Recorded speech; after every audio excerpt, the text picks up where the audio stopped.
Tere tulemast! Sa oled just sattunud meie 2024. aasta reisivlogile, kus me perega avastasime Maltat ja selle väikest sõpra Gozo saart. Järgmistes osades näitame, mida kõike vahvat perega Maltal teha saab ja selgitame, kas see tagurpidi liiklus tõesti paneb närvid proovile või on see lihtsalt osa seiklusest. Keera end mugavalt sisse, haara snäkid ja lase end turvakontrolli vahele jättes Maltale lennutada. Teises osas seikleme Kalurikülas, kus kalapaadid on ilusamad kui Instagrami filtrid ehk Marsakloki kalaturg ootab. Seejärel uitame Malta pealinna Valletta tänavatel, kus elu keeb nagu kohvimasinas. Kiikame ka vana pealinna Medina rahulikesse tagahoovidesse ja lõpetame päeva suurejoonelise päikeseloojanguga Tingli kaljudel. Tule kaasa!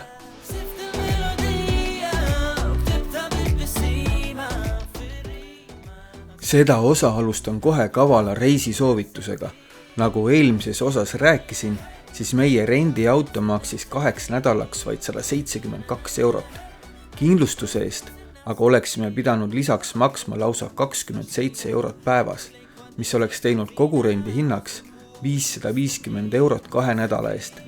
Järgneb siis sponsoreerimata kirjeldus, kuidas meie saime selleks perioodiks rendiauto kasko kõigest 15 € eest, ehk nii 1 € päevas.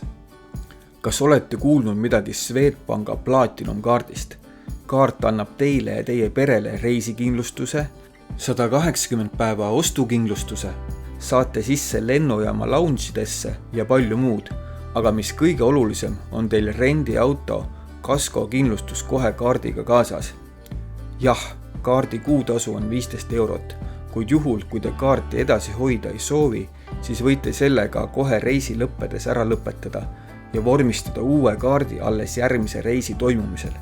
Neile, kes aga rohkem reisivad, siis soovitan oma teised kaardid tühistada ja kasutada edasi Platinum kaarti ja tuleb kuumaksult umbes sama välja. Aga pikalt me ikka minu rahakotti piilume. Aeg on uuesti näidata teile Maltat ja jätkame juba St Julianist 15 kilomeetri kaugusel asuvas Marsakloki Kalurikülas. Koht, mida kindlasti tasub külastada, kui Maltale tulla, õigemini on see isegi must have koht, mida tuleb külastada, on Marsakloki Kaluriküla.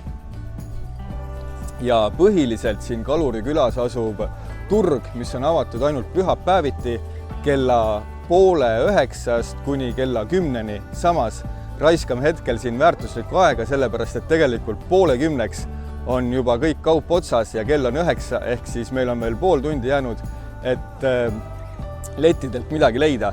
Mida tasub siin veel vaadata, on kindlasti paadisadam, kus on näha palju sinise, kollase ja rohelisega paate, mida nimetatakse lusudeks, ning nende puhul on paljudel ka külje peal silmad ja need silmad peaksid siis tooma kaptenile kalaõnne. Sealsel turul on tõesti vaatamist kogu raha eest. Lisaks erinevatele vürtsidele, rohketele maiustustele ja kasvõi lahedale tänavakunstile on seal muidugi rikkalik valik mereande, alates erinevatest kaladest, mille hulka kuulusid ka hiiglaslikud tuunikalad ja lõpetades 8-jalgade, kalmaaride ja tiigerkrevettidega. Meie ostsime korraliku kamaka tuunikala ja paar kilo merekarpe. Kõik toit oli värske ja seda tõestas see, et turul ei olnud peaaegu üldse tunda mereandidele iseloomulikku lõhna ja kalamehed puhastasid võrke sealsamas rannakail.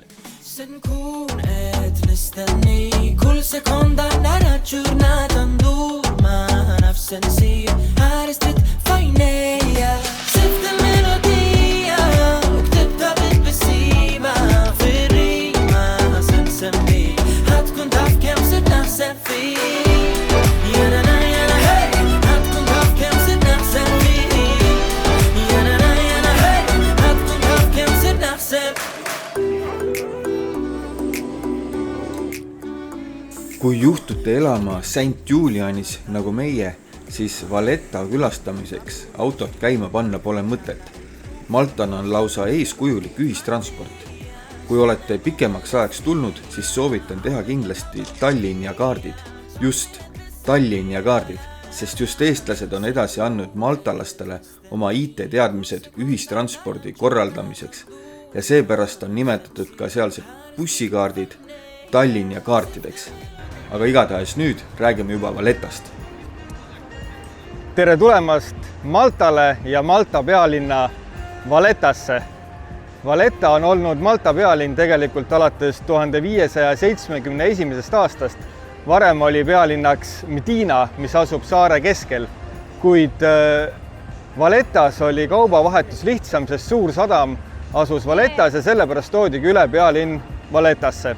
Oleme praegu siin Valletta kõige kuulsama vaatamisväärsuse Püha Johannese katedraali juures, mille sisu on võrreldud isegi Jumalamaa kirikuga Pariisis.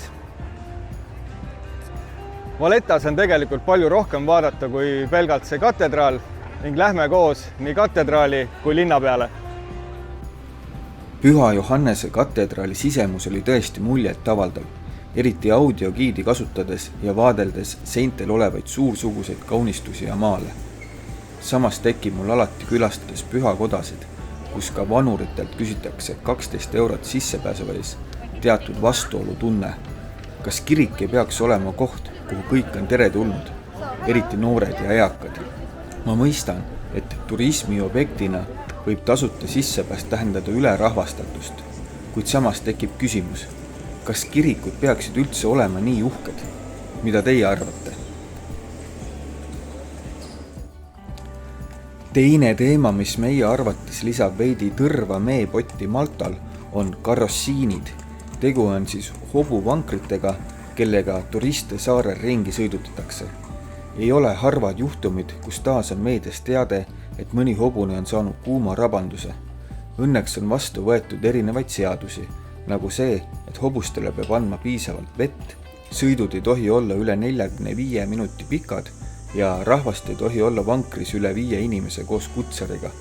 Samas seaduse üle, et suvekuudel ei tohiks hobustega 1 ja 4 vahel päeval sõita, siis võitlesid kutsarid tuliselt ja ilmselt said ka võidu, sest meie nägime küll hobuste kasutust pea igal ajal. Kuid muidugi on Vallettas ka palju toredat. Kui olete näinud ära Valletta sinise veega purskkaevud, jalutanud ja turninud mööda suurejoonelist linnamüüri, äkki paitanud isegi mõnda kassi ja kinnitanud keha toreda muusika taustal,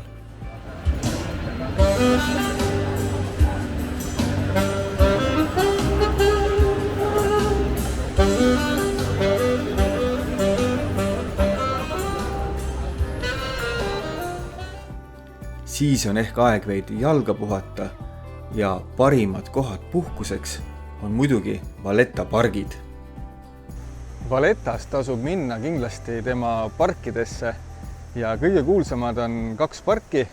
Minu selja taga paistab praegu Upper Baraka Gardens, mis on siis ülemine park ja nagu aru saate, on ka Lower Baraka Gardens ehk siis alumine park täiesti olemas ja peale neid kauneid vaated siit ülevalt suundumegi alla, kusjuures alla saab minna mugavalt liftiga.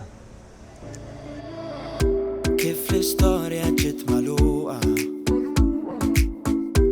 والستور بينت لاسكي حليت تربية للحياة دون بدي صرت راني عندك كلين يتفيد مالمورة كل في الأوضون هارس فينيك وديا يرتودون شو الماضية Siit ülevalt aedadest avaneb ka suurepärane vaade kuulsatele Malta 3 linnale The Three Cities. Kes ei viitsi nendesse linnadesse vaatama minna, siis suurepärase droonivaate, võiks isegi öelda, saab siit ülevalt Valletta aedades kätte.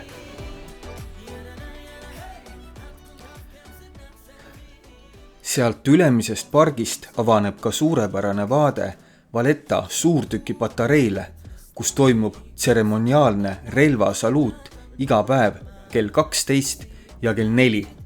tasub kindlasti vaadata ja kuulata.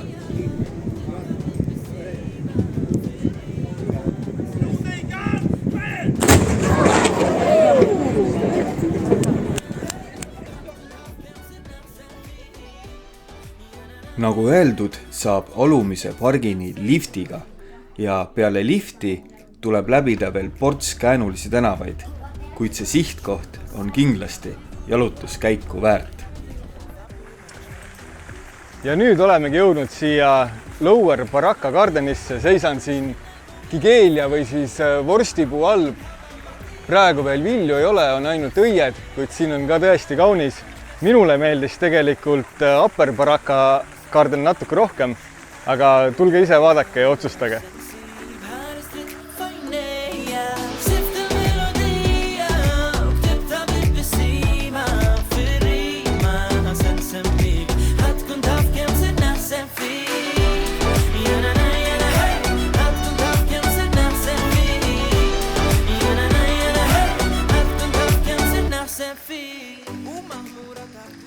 Tegelikult on nii, et Vallettas tasub käia mitu korda.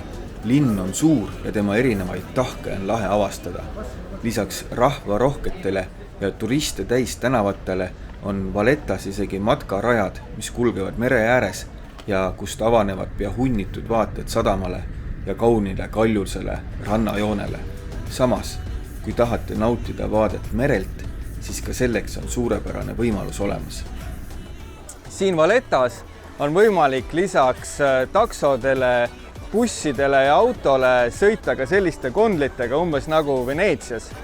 Ja meie Rahega otsustasime, et 3 linna me avastama ei lähe, küll aga vaatame neid vee pealt. Selline tuur maksab kõigest 10 eurot nägu ja ma arvan, et see on väga lahe. Vesi on üsna rahulik, ehk ma arvan, et see saab päris kihvt olema. Tihti reisil olles teeme sellise triki, et Leen on ühe lapsega ja mina teisega. See annab plikadele võimaluse üksteisest veidi puhata ja hilisem jälle nägemise rõõm on seda suurem. Ka sellel paadisõidul käisin Rahega kahekesi. Oli imeline näha seda sära tema silmis. Need hetked annavad kindluse, et isegi kui vahepeal on keeruline, siis teed ikkagi midagi õigesti. Lastega tasub reisida küll ja mitte ainult kõik hinnas paketiga basseini ääres.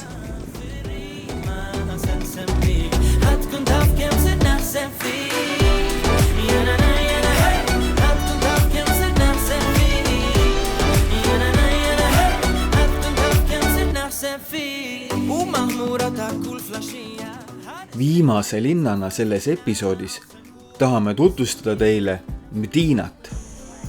Medina on Malta endine pealinn, aga seda ei tasu segamini ajada Medinaga, mis asub Saudi Araabias, kuigi nende nimede algupära on sama ja mõlemad tähendavad siis araabia keeles linna.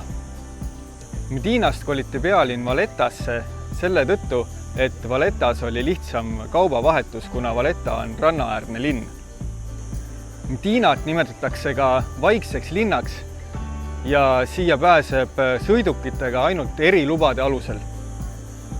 Medinas on palju vaatamisväärsusi, näiteks Püha Pauluse katedraal ja siinsamas minu selja taga olev Medina peavärav. Aga meie pere seab oma sammud hoopis maa alla Medina katakombidesse, kus on keskaegseid piinamisvõtteid demonstreeriv muuseum. Meist lausa trellidega eraldatud piletimüüja küsis minult mitu korda üle, kas saan ikka aru, kuhu nii väikesed lapsed viia tahan ja kinnitas Maltale omase tohutu viisakuse ja sõbralikkusega, et piletiraha pärast tagasi ei maksta. Kinnitasin talle, et oleme eeltöö ära teinud ja teame, kuhu neid viia tahame. Ja tõesti, Tallinna muuseumites on nad palju käinud. Ka Kikinde Köki muuseumis leidub väga hirmsaid asju.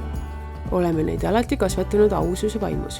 Ehk et ilustame asju ainult nii palju, kui parajasti hädavajalik on, aga ka 6-aastane peaks ikkagi teadma, kuidas alles mitte liiga pikka aega tagasi elu käis. Loomulikult selgitasime neile pikalt ja põhjalikult iga väljapaneku juures, mis seal parajasti toimub ja kuidas näiteks katku sellisel kujul praegusest maailmast siiski enam ei leia. Öösel magasid kõik igatahes rahulikult, nii et mingit põhjalikku traumat neile õnneks ikkagi tekitada ei suutnud. Kui nüüd taas päikese kätte tulla, siis tänapäevane Medina on märksa heledamates toonides. See linn on teel UNESCO maailmapärandi nimistusse ja olen kindel, et see juhtub, sest siin on nii rikkalik ajalugu kui ka suurepäraselt säilinud arhitektuur. Kui sina ei ole suur ajaloo fänn, siis soovitan ikkagi siinsetel tänavatel jalutada. Kuna Medina on nagu kindlus, mis asub kõrgel künkal, siis siit on ka lahedad merevaated ja süüa osatakse siinsetes restoranides teha hästi. Päris pull on see, et üksikud autod, mis tänavatel olid, siis enamik neist olid sellised lahedad retrod. Medina on toredalt kompaktne, mille uurimisele võiks kulutada nii 3-4 tundi. Parim viis kompaktsuse näitamiseks on muidugi droon.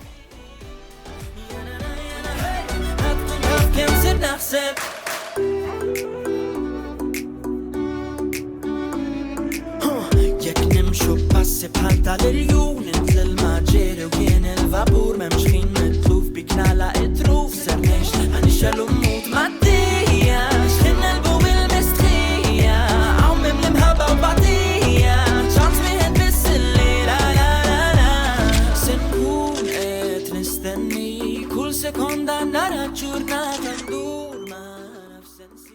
Viimase põneva kohana selles videos viime teid vaatama päikeseloojangut täpselt nii nagu maltalastel kombeks. Maassa maan tavalla, nagu öeldakse. Malta inimesed väga grillida ei armasta, küll aga neile meeldib vaadata päikeseloojangut. Kõige parem koht päikeseloojangu vaatamiseks tervel Malta saarel on Tingli Cliffs ehk Tingli kalju, mis on ka kõige kõrgem punkt Maltal. Sinna ta loojubki.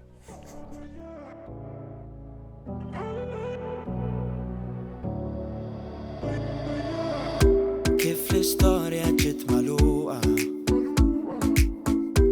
u l-istorbju ntela skiet bħallajta ta' tarbija l-ħajja donna bdiet ser tarani għal dak li jien jitfit mal-mura tal-kull fil-ħodu nħares fajnejk u dejja jirtodu nxu l-modija fejn ninsaw kullu ġien senkun et nistenni.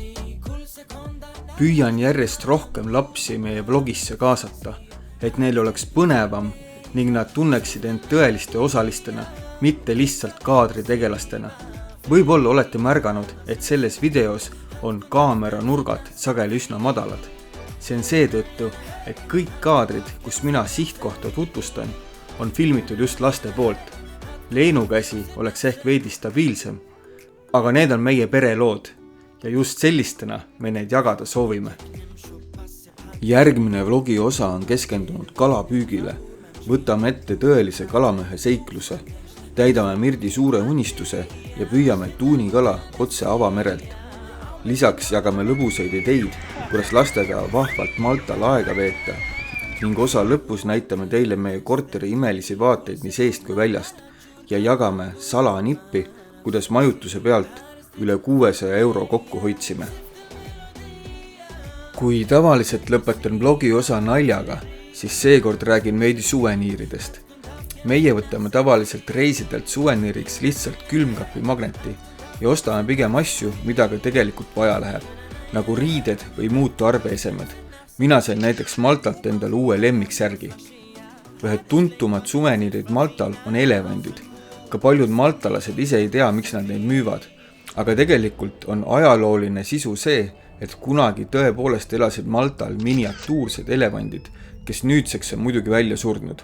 Samas, mulle ja Rahele kõige kallim suveniir Maltalt on see väike hani. Ostsime selle ühe nukra vanahärra käest, kellega rääkisin päris pikalt.